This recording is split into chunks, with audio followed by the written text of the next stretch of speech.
Conversaciones Vitales con Jorge Palpatián. Un encuentro para inspirarte a cuidar tu cuerpo y tu mente, con consejos simples, información clara y herramientas para una mejor calidad de vida. Conversaciones Vitales.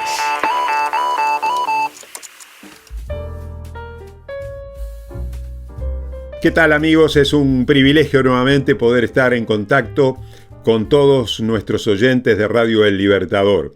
Estamos en Conversaciones Vitales, conversando semanalmente de temas relevantes de la vida, la familia, la sexualidad, la salud, temas que son importantes para la vida humana. Y en esta hora tenemos un amigo nuevamente presente en nuestro programa.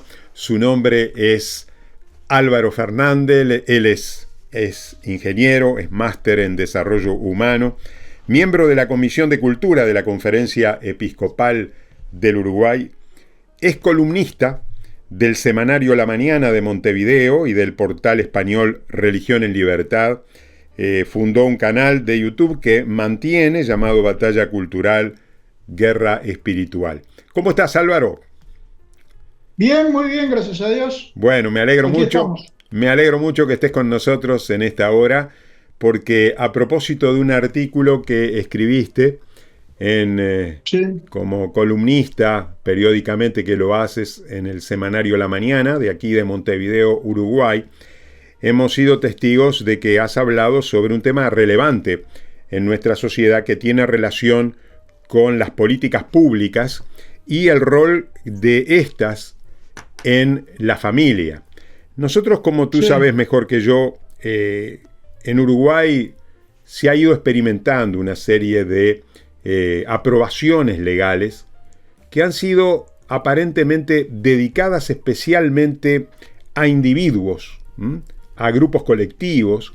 Por ejemplo, estoy pensando en la mujer particularmente, la ley de violencia basada en género, las cuotas en listas, los programas de empleo, la salud sexual y reproductiva. Si pensamos, por ejemplo, en la infancia, bueno, el plan CAIF, por supuesto. En los adultos mayores estamos pensando en la tarifa social, en el BPS, en los programas de cuidados. Si pensamos en el colectivo LGTB, hemos sido testigos en los últimos años de la Ley Integral de Personas Trans, el cupo laboral, que las empresas públicas y privadas tienen la obligación de tener en su plantel parte de este colectivo, el cambio de nombre en los documentos identificatorios. Todo hace pensar, Álvaro, en el individuo. Pero poco se habla de la familia como unidad, sabiendo vos y yo y muchos de nuestros oyentes que la familia es el sostén de una nación. Familias fuertes, naciones fuertes, individuos fuertes. Exacto. Porque todos nosotros necesitamos tener una familia fuerte, una familia funcional, una familia que funcione adecuadamente para que nuestro nivel intelectual, social, espiritual, físico pueda desarrollarse de la mejor manera. Tú has hablado entonces de la necesidad de políticas públicas dedicadas a la familia y has introducido en la primera parte de este trabajo el suicidio demográfico que estamos viviendo en nuestro país y en el continente y en el mundo. Bueno, ¿qué nos podés decir en cuanto a esto? ¿Cuáles son tus reflexiones primarias en cuanto a lo que pasa por un lado en el Uruguay, y la tendencia es a nivel mundial esto? No es solamente en nuestro país es un laboratorio de todas estas cosas que luego se desparraman como leche por todos lados, y esto se traspola a otros países y a otros continentes. Pero también hay otras muestras de que hay países como Polonia, Hungría, que quizás le están dando más énfasis a las políticas públicas relacionadas con la familia porque han visto la necesidad de hacerlo. Bueno, ¿cómo empezamos? Exacto. ¿Cómo empezamos? Bueno, a ver, sobre el tema del suicidio demográfico, que es un término fuerte, también llamado invierno demográfico, yo también le llamo infierno demográfico. Bueno, ya más o menos hemos hablado en algún otro programa, si mal no recuerdo, pero lo que cabe recordar es que Uruguay entre 1965 y 2015 en 50 años la natalidad se redujo un 30%. 30% en 50 años. Bueno, en los últimos 10 años, de 2015 a 2025, la natalidad se redujo un 40%. O sea, 10% más que en los 50 años anteriores en 10 años. Eso habla claramente de un suicidio demográfico. Las previsiones del Instituto Nacional de Estadística dicen que para el año 2070 en Uruguay va a haber 3 millones de habitantes. Ahora somos alrededor de 3 millones y medio. Pero el problema no es ser 3 millones o 2 millones o 1 millón, porque en algún momento tuvimos esa población. Cuando el Uruguay estaba creciendo, cuando estaba recibiendo inmigración, etc. El tema es la estructura de la población, porque cada vez van a haber más viejos y cada vez menos jóvenes. Y los jóvenes son los que con sus aportes o con sus cuotas de niños que pagan sus padres sostienen el sistema de salud, y los que aportan con su trabajo después ya de adultos son los que sostienen el sistema de seguridad social. Pero incluso los niños cuando son chicos, cuando todavía no están trabajando, sus padres aportan por ellos al sistema de seguridad social. Entra un dinero que además es un dinero que no se gasta tanto en los niños como en los viejos, porque los niños se enferman menos, porque los adolescentes se enferman menos, los jóvenes se enferman menos, los que más se enferman son los viejos. Entonces, ¿qué pasa si no hay niños? Lo que pasa es que van a colapsar tanto el sistema de seguridad social, que ya está colapsando, y el sistema de salud también, el sistema mutualista de salud, ¿no? El sistema público es otra cosa, pero en el sistema de mutualistas se sostiene porque la gente paga la cuota. Y si cada vez pagan la cuota menos niños y cada vez hay menos aportantes jóvenes a ese sistema, también colapsa. Sí, un paréntesis para que la gente lo entienda. Y el sistema mutual, justamente, agregando lo que vos decís, Álvaro, es un sistema cooperativo en cierta manera y solidario, porque el que no enferma es el que aporta para el enfermo. Ahora, es una ecuación matemática, ¿no? Porque es como vos decís, si hay menos personas sanas que sostienen menos a través de sus aportes, o porque hay menos personas en la población, evidentemente la población enferma va a aumentar, y eso, los números son fríos, no tienen corazón, y evidentemente que van a disminuir, el sistema por ese lado va a colapsar. Exactamente, y es una de las razones, no digo que sea la única, pero yo estoy convencido de que es una de las razones por las cuales se promovió el proyecto de ley de eutanasia. Porque si recortamos por abajo con el aborto, con la anticoncepción, tenemos que recortar por arriba, matando a los viejos. Porque acá estoy hablando de recortar por abajo y de recortar por arriba, porque me represento, o porque normalmente se representa la población de un país como una pirámide, con una base ancha, que son los niños que nacen, y con una base, con un vértice que termina en punta ya cuando llegan los 80, 90 años, ¿no? Que es más o menos más o menos cuando llegan a vivir las personas, incluso los más viejos. Pero el asunto es que hoy en día, con la baja natalidad, está tomando una forma así la pirámide poblacional, se está angostando por su base y está creciendo en la parte del vértice superior, ¿no? Porque cada vez se van acumulando más viejos en relación a los jóvenes que nacen. Entonces, si uno piensa desde el punto de vista demográfico esta situación, hay más que suficientes razones entonces para pensar de que las políticas públicas deberían ser dirigidas no solamente a los individuos, sino también para mantener ese soporte que hace que una familia pueda tener a plenitud la satisfacción y la oportunidad de poder tener hijos, ¿verdad? Porque uno puede decir, bueno, pero yo no estoy en condiciones de tener hijos. Entonces, la pregunta es, primero, si hay experiencias en otros países de lo que hacen o de lo que están intentando hacer. Y segundo, ¿qué podemos hacer nosotros para favorecer justamente esta situación, para que el suicidio demográfico no nos mate a los vivos? Ese es el problema. Porque hay gente que a través de la eutanasia, del aborto y de otras situaciones está muriendo.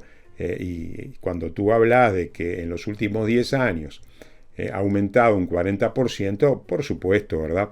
Allí tenemos la ley del aborto en el Uruguay, que lo único que ha hecho es justamente propiciar menos nacimientos. Entonces, esa es una de las razones por las cuales esto ocurre. Pero, paréntesis, cierro y pregunto, ¿cómo podemos hacer como sociedad, como naciones, para revertir esta situación, para colaborar con un sistema social en el cual nos favorezcamos todos y no pensemos solamente en la individualidad, en los derechos, sino que también pensemos en el bien común? Porque pensar en el bien común también es pensar bien de mí mismo, porque a la larga eso me favorece. Una nación fuerte familiarmente es una nación que va a tener muchas ventajas con respecto a otras. Exacto. Bueno, también se puede hablar, antes de ir a tu pregunta concreta, sí, también se puede hablar de un suicidio familiar, en el sentido de que la familia se ha venido destruyendo. Yo me acuerdo que en el año 2004, 2 años después de la crisis, porque estas cosas las crisis las avivan, 2 años después de la gran crisis de 2002, en 2004 llegó a haber en el Uruguay más divorcios que matrimonios. Después, en algún momento, en los últimos años, si bien no tengo datos bien recientes, pero en la década siguiente esa situación se revirtió un poco. ¿Pero por qué se revirtió un poco? Porque la gente se dejó de casar.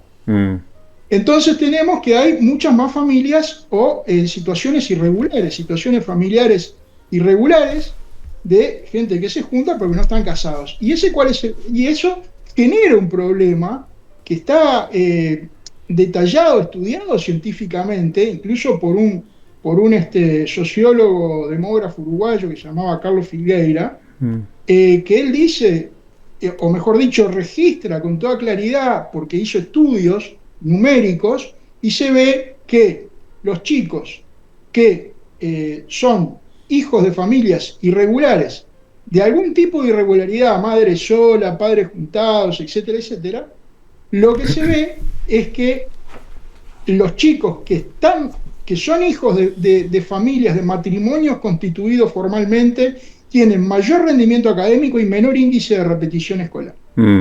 Eso lo dice este hombre en un trabajo del año 1996. Sí. Cuando ya se veía, él ya preveía todo este declive, ¿no? De la familia. Bueno, entonces... Déjame dar un comentario. Permitime dar un comentario agregando a lo que muy bien estás señalando antes de pasar a otro tema. Hay un libro también muy interesante que lo podés extraer de internet, y si alguien lo quisiera, con mucho gusto lo pide a la radio, nosotros o a nuestro canal de YouTube, y yo se lo mando porque lo tengo. Se llama Tipos de familia y bienestar en niños y adultos. Está escrito por un mexicano sociólogo. Yo lo conozco personalmente en un congreso de familia que tuvimos la oportunidad de asistir, donde él señala con evidencias, no hay allí una fuente ideológica o una fuente que uno pueda decir, bueno, está sesgado porque tiene un pensamiento que puede ser particular. No, esto es estadístico. Y él dice, familias que conviven con padres biológicos e hijos en el mismo techo, tienen, justamente, yo le agrego lo que tú decís, mejores índices académicos, menor porcentaje de depresión y suicidio, menor porcentaje de delincuencia juvenil, mejor salud mental y mayor bienestar financiero. Esto está demostrado categóricamente en un estudio que él hizo, incluso una estadística mundial, donde en 58 países de diferentes trasfondos sociales, económicos y políticos, se investigó cuál es el tema más importante en su vida, y el 90% de la población, según este estudio relatado en este libro, dice, la familia es el tema más importante, más del 90% por encima de los amigos, por encima del trabajo, por encima de la religión. La familia es el tema más importante. Sin embargo, hoy lamentablemente, cuando una familia, sí, termino con esto, cuando una familia se constituye, a los 7 años el 55% se destruye a través del divorcio. Tenemos ese porcentaje y eso nos habla de la gravedad y de la labilidad que hoy la familia está experimentando lamentablemente. Exactamente, mira, yo recuerdo que aquí no me acuerdo cuánto, pero quizá 20 años, no sé si menos, no me acuerdo bien, pero hace muchos años estuvo aquí en Uruguay un sociólogo estadounidense de apellido Wilcox, no me acuerdo el nombre, pero el apellido era Wilcox, traído por la Universidad de Montevideo, que dio una conferencia en uno de estos cines de shopping, creo que era el Montevideo Shopping, que en una de las salas de cine este hombre dio una conferencia, y recuerdo que él, precisamente hablaba sobre lo mismo, dando los mismos datos, más o menos, que tú estás dando, y decía, yo soy hijo de madre soltera, por tanto, no estoy para nada ideologizado con esto de que tengo una familia perfecta o que provengo de una familia perfecta. Pero decía, soy una anomalía dentro del sistema o dentro de la sociedad. Porque yo vengo, es posible que hayan individuos que salgan, que sobresalgan, pero el problema es estadístico, porque la mayor parte de los que viven en esas situaciones de familia irregular tienen más problemas que los que son hijos de familias formalmente constituidas y estables, ¿no? Por supuesto.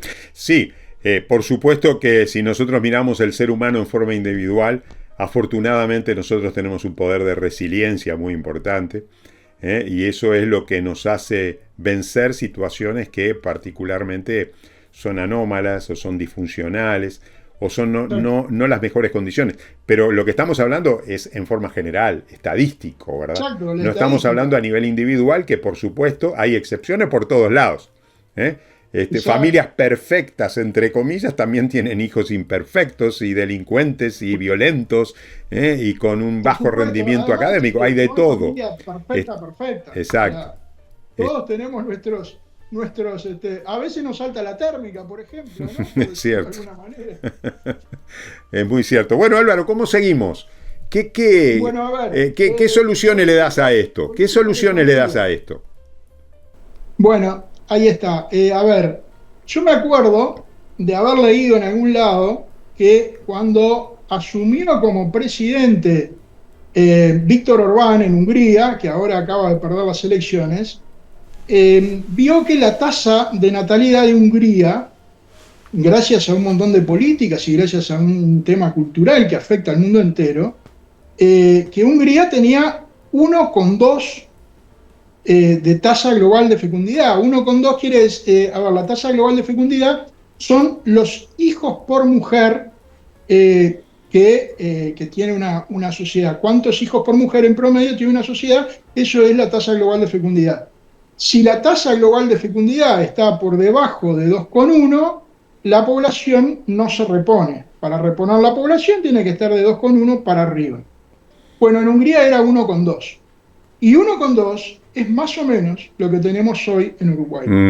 Estamos al nivel de Hungría cuando asumió Orbán como presidente. Bueno, Orbán implementó políticas de familia, incluso le dedicó un ministerio entero a la familia, al cual le dedicaba el 4% del PBI, y desde allí implementó políticas que, por ejemplo, incluso también las había implementado el gobierno alemán, algunas de estas, como por ejemplo reducir el impuesto a la renta a medida que aumenta el número de hijos.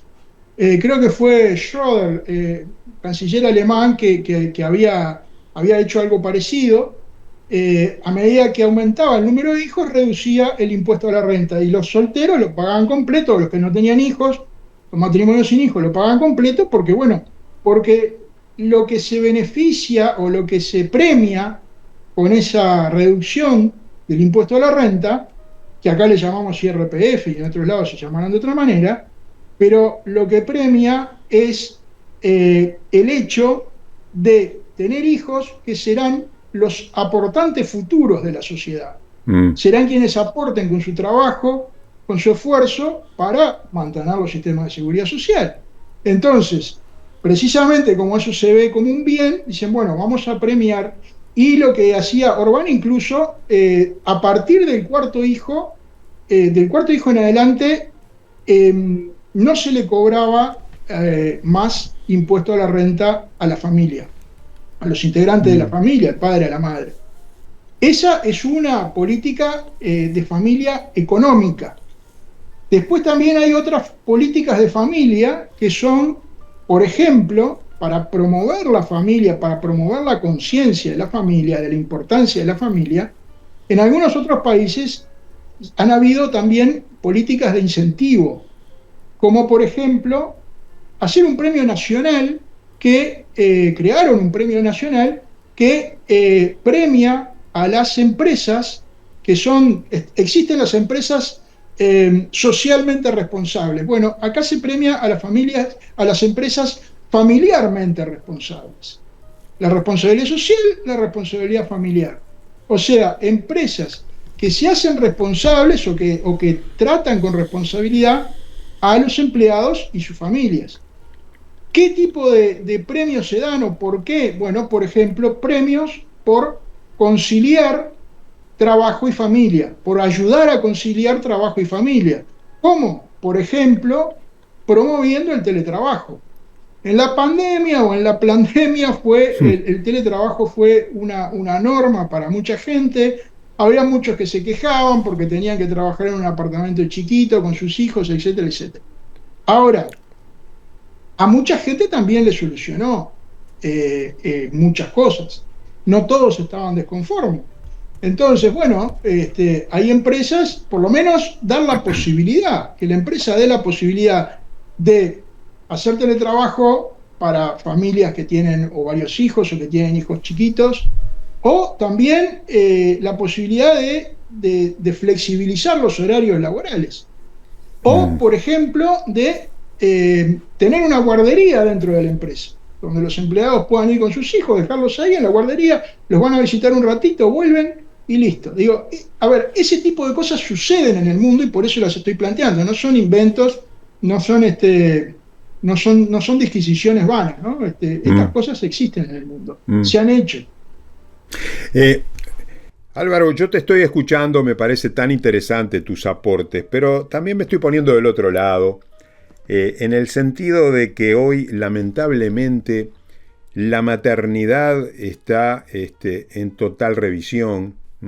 La maternidad hoy está desacreditada, la maternidad hoy está postergada y como sabes muy bien, evidentemente que la mujer tiene una edad reproductiva limitada. Los hombres a los 70 años siguen siendo fértiles, la mujer no.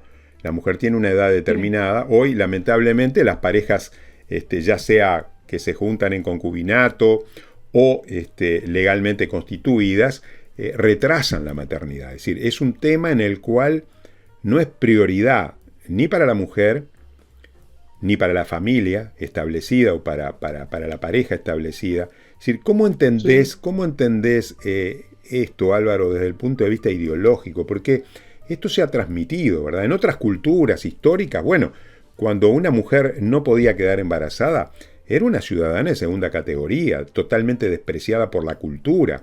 No tenías hijo, tenés algún mal. Algo te hicieron o algo hiciste. Estás siendo culpada y castigada por los dioses porque no quedás embarazada. Es decir, había tanta presión que eso a lo largo del tiempo fue cambiando. Yo vengo ahora de un viaje con una cultura de un determinado país centroamericano donde el número de hijos mínimo son 3, 4, 5 y me cuentan las señoras, por ejemplo, de 60 años que tienen 13 hermanos, porque en esa cultura, en esa aldea, en ese lugar, a 3.000 metros de altura, en un país centroamericano, evidentemente que la cultura hace que el número de hijos sea importante para la familia. Ahora, Esto ha cambiado. ¿No te parece que esto también está influyendo en las leyes, está propiciando nuevas formas de transitar y que no importa si somos menos, no importa? ¿Qué pensás en cuanto a esto? A ver, primero, acá en Uruguay, en particular en Uruguay, en todo el mundo está bajando la natalidad, lo sabemos. En Uruguay, el descenso tremendo de la natalidad que hubo entre 2015 y 2025 se debió sobre todo a que se redujo notablemente el embarazo adolescente. ¿Por qué se redujo notablemente el embarazo adolescente? Bueno, porque el Estado salió a regalar implantes anticonceptivos, que duran 3 a 5 años más o menos. Esa es la principal causa, porque el aborto incide, pero es tan clara la baja del embarazo adolescente que, a ver, que es una buena noticia, pero es una buena noticia si se da por educación y no por implantes anticonceptivos. Claro. Porque si se da por educación, bueno, quiere decir que esas personas, bueno, cuando tengan la madurez suficiente, formarán un matrimonio, etcétera, bueno, y tendrán sus hijos. El tema acá también es que, a ver, hay un documental muy interesante, que si querés algún día también lo podemos comentar, que se llama Birth Gap, que sacó un investigador inglés, no me acuerdo en este momento el nombre, pero está en internet y está completo, son como 2 horas de documental, y este hombre lo que dice, bueno, en todo el mundo está pasando esto. ¿Por qué? Esto está pasando porque por el tema de una cierta, llamémosle, profesionalitis, o por esa necesidad de la mujer, que hoy ve la mujer de ser profesional, que antes no la veía, de ser profesional, de ser independiente, etcétera, se retrasa la maternidad. Se retrasa la maternidad porque se retrasa el matrimonio o porque se retrasa el hecho de, bueno, de encontrar pareja, para decirlo en forma más genérica. ¿Y qué pasa? A partir de los 30 años se reduce un 50%. Las mujeres que no tuvieron un hijo a los 30 años o antes de los 30 años, para adelante se les reduce un 50% la probabilidad de tener hijos. Eso es un dato concreto de la realidad. Entonces, claro, al retrasarse la maternidad y al reducirse, cosa que no se sabe, o por lo menos no se sabía hasta este documental, la probabilidad de tener hijos de los 30 años para adelante, un 50%, bueno, podemos entender por qué se reduce tanto la natalidad. Esos son datos claros. Pero una de las cosas más interesantes, para mí por lo menos, ¿no? Digo, porque datos hay montones en ese documental, pero una de las cosas más interesantes para mí fue que cuando este hombre entrevistó a personas que no habían tenido hijos o que habían tenido un hijo o 2, muchas de estas personas, la mayoría, decían: me arrepiento de no haber tenido hijos, o me arrepiento de no haber tenido más hijos. Porque, a ver, ¿por qué? Porque eso está en la naturaleza humana. Claro. El hombre y la mujer, el hombre, hablando en términos genéricos, está hecho para dar vida, porque su constitución física está hecha para dar vida. Entonces, ese tipo de respuestas de las personas que se arrepienten es lo que marca que hay un problema en el sistema, porque si no, estas personas no se arrepentirían. Estarían contentísimas de no haber tenido hijos. Muchas gracias, Álvaro. Que no esté contento de no haber tenido hijos, porque puede haber, pero en general estas personas se arrepienten o de no haber tenido hijos o de no haber tenido más hijos. Bueno, muchísimas gracias por tu aporte, realmente estamos agradecidos por todas estas connotaciones y comentarios y apuntes que nos has brindado en esta hora. Estimulamos a todos nuestros oyentes a que nos puedan seguir por nuestro canal de YouTube, Tenemos varios programas con el ingeniero Álvaro Fernández, todos muy sustanciosos, y los invitamos a revisar entonces nuestro canal de YouTube de Conversaciones Vitales. Será hasta nuestro próximo programa.